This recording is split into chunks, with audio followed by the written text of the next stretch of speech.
It's a plan for our future. It's for the next 20 years, Go2030. It's our vision for the city of Fargo and a plan on how to achieve that vision. And it is the people's plan, and we want to hear from individuals in our community about what's important to them. This is a plan that's been based entirely on the comments and the feedback that we've gotten from citizens of Fargo. So this is really an exciting moment for the team where we get to share what we've heard and make sure that we got it right. These neighborhoods need some guidance. We can't just go and put up housing in a grid process and so forth without today adding some amenities to make them more viable, what the people basically want. We need buy-in. There's no sense for us as policymakers and as politicians to dictate what the city's going to look like in the next 20 years. We want the public to be engaged. We want them to come up with the ideas. We want them to buy into where we're going. We want to welcome everybody to the Go2030 Comprehensive Plan update meeting. This is actually our last formal meeting to get some public input. We have finished the draft plan. This comprehensive plan process started back formally really in May of 2011, so we've been working on this for quite some time. We've had a tremendous amount of input from stakeholders in our community, citizens, staff members. One of the things that I think is so exciting about this particular process, it really is this citizen plan. I want to talk a little bit about how when we first started this process, we applied for a grant to the Department of Energy. And we actually, one of the things we were looking at, because there's an energy conservation block grant that we applied for, and one of the things I thought was kind of unique about this is they typically wind up awarding grants for like changing out lights, maybe like in the Island Park ramp, we changed out the lights there, we could show some energy savings. And we thought, well, what about our comprehensive plan? Our old plan that we had was completed back in 1995 and it really needed to be updated. And we thought, here's an opportunity, maybe we could take a look at our comprehensive plan and create some policies within that document to have an energy savings in our entire community, looking at density, looking at a lot of different things in terms of how we develop our city. And the Department of Energy liked it, and they granted the award to us, and so we're able to do this comprehensive plan. So starting back in May of this year, of 2011, we kicked off this process. We put together a technical committee and a steering committee. We worked on baseline data gathering initially, the first phase of this process. We looked at a lot of different elements in the city in terms of the type of, like utilities, parkland, types of education in our community. We basically put together a baseline data set of all the different elements within the city, a lot of the services that the city provide. From there, then we held a couple of public meetings asking for people to provide input, comment in terms of what they thought was important moving forward. The Go2030 is really looking out 20 years into the future and how does the citizens of Fargo want us to spend our resources, our dollars? What's important to them? And so we asked that. We had this baseline data set to kind of say, here's where we're at today, but we wanted to hear from citizens about where they wanted to go. How do we want to spend our dollars? And so the plan itself really came about as a result of this comment input that we received from citizens. One of the really exciting aspects of this, and I won't get into a lot of detail here, we have some with our presentation to get into more detail, but we had this Mind Mixer, this online social media site where we allowed people to post comments and suggestions on what they'd like to see in terms of the city moving forward, and allowed people to come in and comment on different suggestions. And it's just overwhelming the amount of input that we had from citizens in our community that wanted to be involved and participate in that process. And so it was really that information that we put together, and that allowed us to put together the draft plan that we have in place now. It is available. We want people to take a look at that. One of the things that we started talking with people about, and it's like we heard, well, we want to do this, we want to make these improvements here, but I overwhelmingly heard people say, we're already doing a lot of good things. And we don't want to discount that. Like we've got really high quality education in our community. One of the things I think is kind of amazing, if you look across the country, our economy here in the city of Fargo, we have some of the lowest unemployment across the nation right here in Fargo. So we're doing a lot of things well, but there's things that we can continue to improve on. But some of the things I guess I want to talk about that we're actually working on, like we've increased our ridership on our transit. We've increased the number of routes that we have. have. We've added a lot of bike lanes in our community, also connecting trails, adding some wayfinding to some of these trails. I think we work very closely with the arts community and try to find ways for them to have better relationships with the city and try to work on actually city projects. So there's a lot of things that are actually happening as a result of the conversation that we've been having. And to me, that's very exciting. We've had obviously a great partnership with NDSU.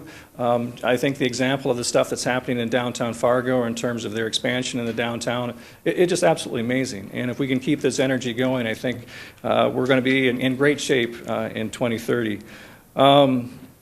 One of the things I really want to point out is the great work that's been done by staff, our technical committee, our steering committee. I really want to thank you. We've got a lot of those in the audience tonight.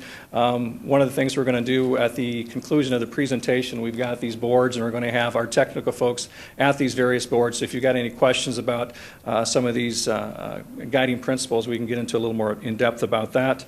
But I also want to give a really a thank you to the consultant team. BNIM was hired from Kansas City. They've just been fantastic to work with. Stephen Hardy and his staff, just been fabulous. They also subcontracted with a couple of local engineering firms in town, SRF and AE2S, and just been phenomenal. So it's been an amazing process. I talked a little bit about where we're wanting to go after tonight's meeting. We will have the comprehensive plan draft online. I actually think it's available right now. We just got that up. But for the next probably 30 days through February, I think for sure we'll have this up. We're going to wind up taking more comment and feedback from people that will take the opportunity to look at it online.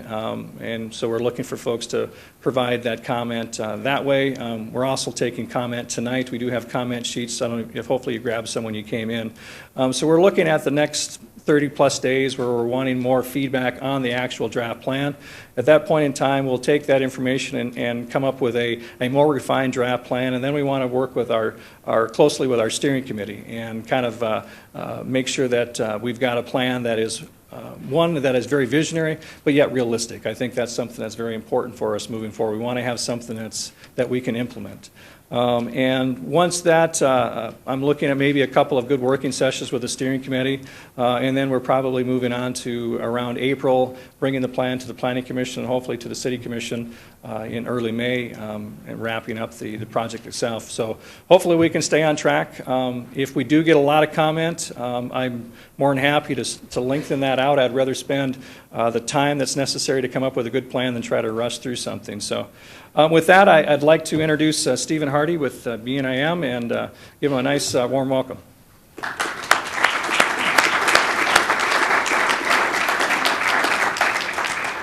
I thought tonight maybe I'd just read this while you're here. Actually, if you've looked at these, they are limited edition. I think this is the 6th draft that we've done in as many days, and we're hoping to still kind of work that way, to be constantly improving this document. And so feedback that you will be giving us is going to go directly into this plan. So just because it's written down, don't take it as gospel yet. But hopefully that's part of your role as this moves forward, is to help whatever we decide the final version of this to be, to make sure that it gets implemented. One thing that I'm terrifically excited about, and that I think bodes really well for Fargo, when we work with communities across the country, we consistently see cities about this size, and they fall into either communities that you really know are going somewhere, or ones that are being reactive. It's proactive communities taking steps to improve their future, or reactive communities not always taking the next step, trying to just kind of keep where they are, which is a losing battle. And if I've learned anything about Fargo residents, your city staff, your city commission, it's that you don't just talk about ideas. You guys kind of talk about ideas and then you do them immediately. And Jim was alluding to some of that already, where there are several ideas that emerged almost a year ago that have already now even been implemented. So when we talk tonight about the future of Fargo and what will Fargo look like in 2030, I have every confidence that you're getting there, and it really is an image of this community that is quite exciting. For those of you that have diligently attended every meeting, there's a very brief recap at the beginning here. I'm not sure that includes too many people. But to know where Fargo is going, we need to know where it is today. You're going to be experiencing significant growth over the next 20 years, about 30,000 new people between now and 2030.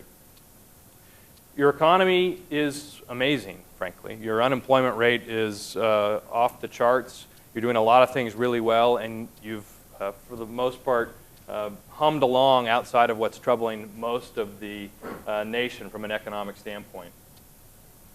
We've showed this slide before, which tells you, gives you a sense of cost of living, where in Fargo it is quite cheap to buy a home. It's very affordable housing, but your transportation costs are really, really high, some of the highest that we've ever seen. And that there's a host of reasons behind that, but there's also a few things that you can do about it. In the past, not a lot of bicyclists, transit riders. Your walking is a little bit below average. But I think even the trend since this was done for the 2010 census, so it's 2010 and even a little bit earlier in some cases data, and your transit ridership, I've heard today, is up to 2.1 million, so you're definitely on the incline there.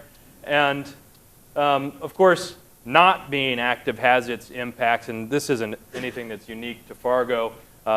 Growing obesity rates, we don't get enough activity, and you guys don't like vegetables very much. I don't know what that's about. I think what we've heard, though, over and over is how important building really livable, walkable, connected communities are, and that's something that matters a lot to Fargo. And that idea of an active lifestyle is a theme, I think, that we've heard from this plan that really runs throughout the comprehensive plan and gives a unique character to the community. Jim mentioned we've done our town hall meetings, workshops. Most of them were very much roll up your sleeves and get dirty. Tonight's more about hearing a report back about what you've told us and making sure that we heard you correctly. Jim mentioned the Mind Mixer site, and I think it would be difficult to overstate how incredible the participation has been on this. And it's actually kind of a magical moment in especially a planner nerd like myself. I think it's safe to say that your participation in Fargo, the emergence of crowdsourcing tools like Mind Mixer, have irrevocably changed our profession, and that there are probably more people participating in planning decisions now than ever in the history of the world. I mean, think about that. And you guys are right there on the front edge of that. We just downloaded the new stats today. That site had 8,500 visitors over the course of the last year. 60,000 page views, 467 unique ideas, and 2,100 comments beneath those ideas. The other really interesting stat was that the average person spent 11 minutes per visit on site, and the national average is about 56 seconds. So you were getting really robust, real conversation, digging deep into these issues, and we've tried to really integrate that into the plan. So when you go online and read all 200 pages, you'll see how those ideas from Mind Mixer have gone directly into the recommendations made in the plan. So what did we hear on the Mind Mixer site? We heard about the importance of walking, of biking, of the arts, of design guidelines, which were great. But it made us think, is that really what the business community wants as well? That you got to pay for that kind of thing? Is design guidelines, they're a restriction? So we did a survey of Downtown Community Partnership, the Chamber of Commerce, the Home Builders Association, and the service clubs, and got about 150, almost 200 responses to that. And bicycle and pedestrian infrastructure, the arts, energy efficiency, design guidelines, again, really well-supported ideas. And I think that's been another little surprise for us, is how much alignment there really seems to be behind most of these ideas. You'll read the plan and you'll find a handful of things that you really don't like, but it's been a much lower percentage than we are used to seeing. And that also is an encouraging thing for the team, knowing that there's a lot in this plan that a vast majority you agree to. We showed this once before. We like to dump notes from meetings into the software that spits words out at the size, the number of times they were mentioned. Size is the word. And we use that. I should say we've never had community be that large before on one of these, so there really is something about how connected people feel in Fargo to drive the whole plan. And so this is a roadmap of the plan, and it's a little bit of a roadmap for where we are in the process as well. That cloud represents the vision that we crafted that I'll share in just a minute. The guiding principles you got as a handout, they've become chapters in the plan. Beneath those are key initiatives. You can see we're kind of drilling down, so they're the, depends, 3, 6, 7 initiatives beneath each principle. I'll come back to the catalyst in just a minute. Beneath those are recommendations, which are up on the board, and that's where we are right now. We've got our first draft recommendations written, and we're going to be working from now until adoption on making sure the implementation steps are right. So there's a lot of flexibility here in the recommendations and how we accomplish this, and we're much firmer up on the vision guiding principle part of the plan. The catalysts represent how you might put together a few of those initiatives to really impact change in neighborhoods. And you've probably seen some of the renderings already up tonight, and I'll talk to those in just a minute. So that highest level, that cloud that we showed, the vision statement is, says that in 2030, Fargo will be a vibrant and sustainable city with a high quality of life, a robust economy, and a welcoming community atmosphere. We took that down a level into the guiding principles, and those emerged as guidance around water and the environment, energy, arts and culture, health, transportation, the economy, neighborhoods, infill, and new development. And that used to be the end of the list, by the way. I was joking the other day that we've started calling this the plan that grew. And that's a good thing, I think. It indicates that there's a continuation of new momentum in the plan. But education and safety were themes that kept coming up, and really felt like they deserved a larger mention in the plan. So now we have chapters that are still in the works a little bit, but initiatives around education and safety. So for water and the environment, providing permanent flood protection. I think that from a lot of folks we heard, you do that first. And I think that's right. The other side of it is doing that isn't enough to put you in that winner's column. That's enough to let you keep playing, right? So you got to absolutely do that, but you can't lose sight of some of this other stuff. Using stormwater infrastructure as a community amenity, thinking about watershed management as the regional solutions as well, focusing on providing high quality water, drinking water, conserving water, reducing waste, and improving recycling. Fargo's parks and open space network is really an incredible asset. Building on that and connecting it better to neighborhoods. The tree canopy where it exists in town is stunning and really something to protect and enhance. Reducing light pollution, which means making sure that your street lights aren't impacting your view of the night sky. And assuring a high level of air quality. In energy, it was about the city taking the lead in providing an example of good energy efficiency, and also examining incentives for efficiency and renewable energy production for residents. And also, finally, investing in a smarter grid that allows you to use those precious resources wisely. Arts and culture are an example of a part of a chapter that might not have made it into everybody's comprehensive plan that we definitely heard from this community is very, very important. And I have to say, aesthetics played a big part in areas to improve in Fargo. I think we heard that pretty consistently. So in arts and culture, the key initiatives are around ensuring public art, investing in festivals and activating public space through cultural events, creating public gathering spaces, and providing access to art classes and cultural programs. We mentioned that health was a clear theme for the plan. So the initiatives beneath health are completing a citywide trail loop, ensuring access to healthy food, providing year-round recreational opportunities, investing in a regional recreational amenity, and providing access to quality health care. For transportation, the initiatives are investing in bicycle and pedestrian infrastructure, improving transit, linking across the river, providing attractive access to downtown, and doing some one-way to two-way street conversions. In the economy section, it's about beautification and amenities as an economic development tool, creating incentives for specialized space, providing workforce training, encouraging entrepreneurship, promoting connections and infill, and investing in technology infrastructure.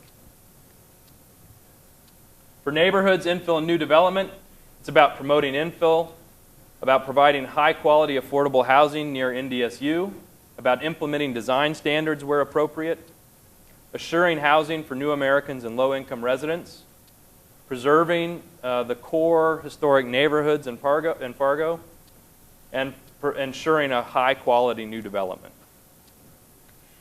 The last two chapters, we're still working on exactly what the key initiatives are going to be, but in safety, it's all about strengthening programs and services that assure safety both in the urban and suburban areas of Fargo. And we're a little bit further on the education key initiatives, which include providing safe routes to school, retaining neighborhood schools, enhancing and really building off the growth of the NDSU campus, improving the connectivity between NDSU and downtown, and supporting the research and tech park. For those of you that were at the last meeting, you remember the bean counting exercise that we did. We have those tallied, and all of that is in the plan. Tonight I'm just giving you a snapshot of what some of those top vote getters were.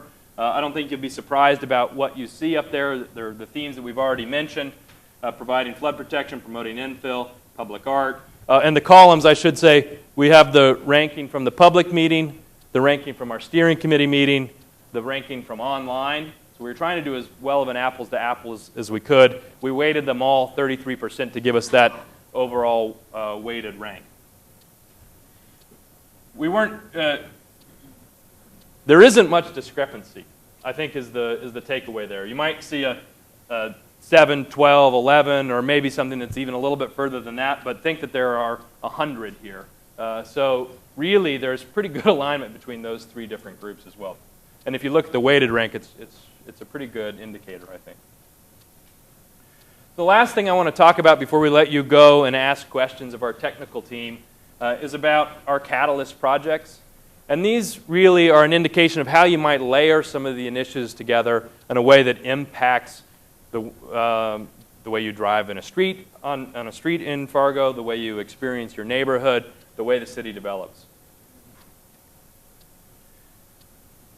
Again, first, provide permanent flood protection, and there's more detail about that in the plan. Focus in on energy efficiency and renewable generation. And then we're calling these pilot areas walkable mixed-use centers. And we have different types. We have a downtown type, we have a sustainable retail mixed-use center, and we have a neighborhood mixed-use center. And I'll get in a little bit more about what that is. So in downtown, it's the highest density of those three. You really need to be able to walk to whatever amenities that you desire. The pedestrian is really thought of first, probably, in the downtown, and you make sure that you've got them taken care of. The mixed-use center is a more commercial type, but you still are comfortable there as a pedestrian. It isn't a place where you're still surrounded by a sea of parking. You could walk from shop to shop. There's the potential for some above-shop residential, but it is more of a commercial destination. And then finally, the walkable neighborhood center. And in these centers, you've still got some single-family housing probably, but you're also looking at some row houses, potentially some corner commercial, small retail, neighborhood grocery stores, farmers markets, that kind of retail. I'm just going to go back for a second to the map. So we've highlighted a few places, and you can look at them more specifically on the Catalyst map, where we think these make the most sense. And part of the idea here is to pick a few places where you can prove the concept, and after doing that, maybe use it other places around town. It made the cover of our plan, at least for now. We did a little bit of a drawing of what one of those neighborhood centers might look like along South University Drive. And so you can see a clear investment in a walkable street, making sure that pedestrians can easily cross that. one of the major problems from a walkability standpoint in parts of town are that you've got really large blocks that are well suited for kind of strip retail, but aren't very conducive to walking. And so there's some potential to be breaking those up into a scale that does encourage pedestrian activity and bicycle activity. Also incorporating new greenway connections.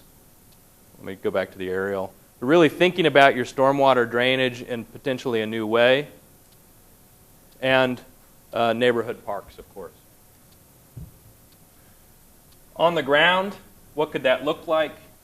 For those of you that saw the board. Right here, potentially you're dealing with your stormwater right there on site in a way that adds amenity to the neighborhood, easy bicycle access. You should feel comfortable waiting for a bus there. We also are trying out two different street types. We're calling them signature streets and active living streets. And the signature street is really what you think of as being a downtown type street where you've invested heavily in the urban design, in the lights, and the benches, and the trash cans, and of course in this signature street in bicycle infrastructure and pedestrian infrastructure. An active living street is more about how you move through Fargo and how you should be able to do that as a pedestrian or a bicyclist or a jogger. Again, going back to that idea of promoting an active lifestyle in Fargo. So it could be even having elevated bike lanes that are slightly above the street. Still, you're moving traffic through these. On an active living street, you feel comfortable in a car, you feel comfortable on a bike, you feel comfortable as a pedestrian. A couple of images of, so clearly a signature street on the left, a lot of investment in the public realm there, in the space that really belongs to the community between building face and street. In some cases, you might even start thinking that as an extension of the park system rather than just a sidewalk. And then on the other side, an example of what would be more like an active living street in Fargo. I think in some cases you'd have 4 lanes of traffic instead of 2, but here you've got parking on either side, separated bike lanes there, and then traffic moving through the middle. So up by the Hornbachers, what might an active living street look like? Again, an investment in bicycle infrastructure. And I think there is, based on the research we've done and the desire that we've heard, a real potential to be using farmers markets in a better way, and that might be a great site for one. So the signature streets, for now, we've identified along Broadway and NP and out at Urban Plains. So they really are targeted strategic investments. And active living streets, as you can see, create a much more robust network in town.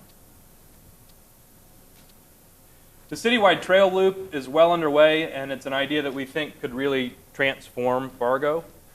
So that's documented in the plan, and there's a suggested route. I should say all of the lines that we put down they're still high level. There's no engineering beneath at least what we did.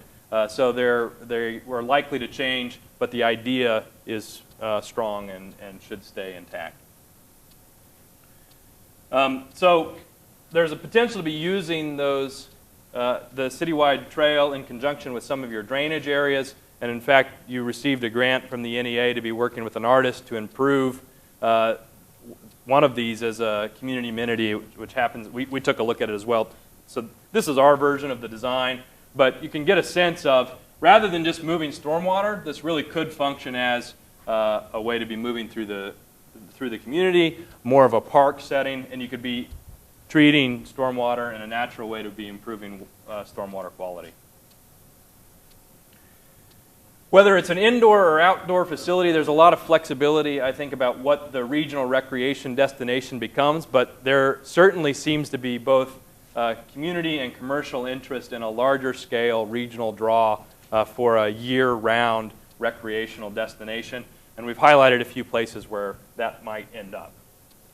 Clearly on this one, commercial forces play a big part of site selection as well. And then finally, Fargo is a river city.